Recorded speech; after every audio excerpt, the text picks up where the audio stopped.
Om Namo Narayana. Welcome back to the Pingala Upanishad, Video 3 and Section 3.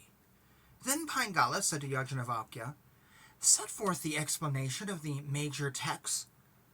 Yajnavalkya replied, Thou art that. Thou that art. Thou Brahman art. I am Brahman.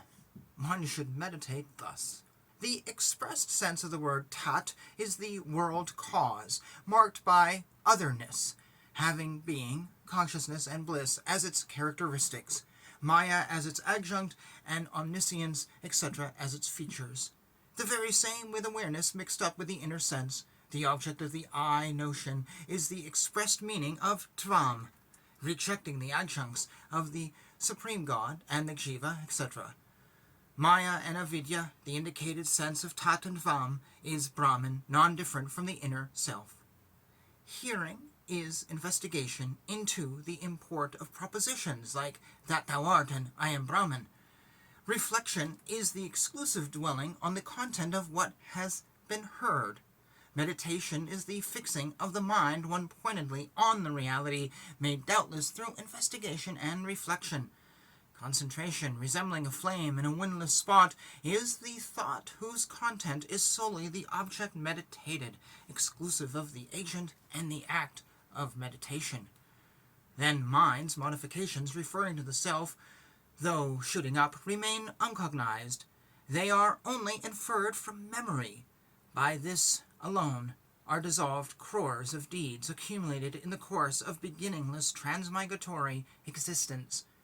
Through skillful practice, thence, flow in 1,000 ways streams of nectar. Therefore, the best knowers of yoga call this concentration Dharma Mega, a cloud of virtues.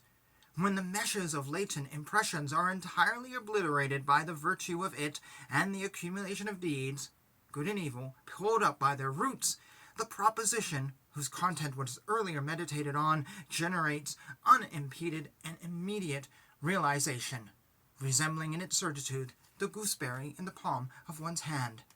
Then one becomes liberated in life. God desired the non-quintuplication of the quintuplicated elements, leading the effected macrocosm and the worlds included in it to their causal state, unifying the subtle organs of action, vital breaths, organs of cognition, and the fourfold inner sense, reducing all elemental effects to the fivefold cause. He dissolves into order the earth and water, water and fire, fire and air, air and ether, ether and the ego in the mahat in the unmanifest, and the unmanifest in the purusha.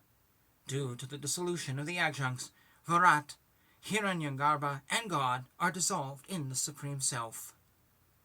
Having become non-quintuplicated through the attenuation of the accumulated deeds and the ripening of good deeds, and one with the subtle body, returning to the cause and its cause, the gross body generated by deeds done through the quintuplicated gross elements becomes non-quintuplicated and gets dissolved in the immutable inner self.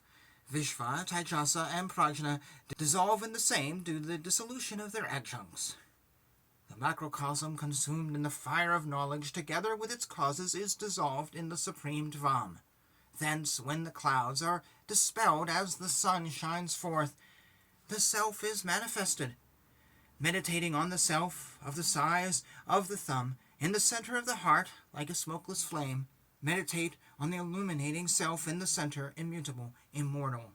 The silent sage, liberated in life, sits meditating till sleep, till death. He is the blessed one who has performed his duty. Giving up the status of liberation in life, when one's body is consumed by time, he reaches the status of disembodied liberation, like the wind becoming stirless. That immortal and certain one, devoid of sound, touch, form, taste, or smell, without beginning and end, beyond the Mahat, alone remains without impurity and suffering. And thus ends Part 3 of this Upanishad. Thank you for joining me.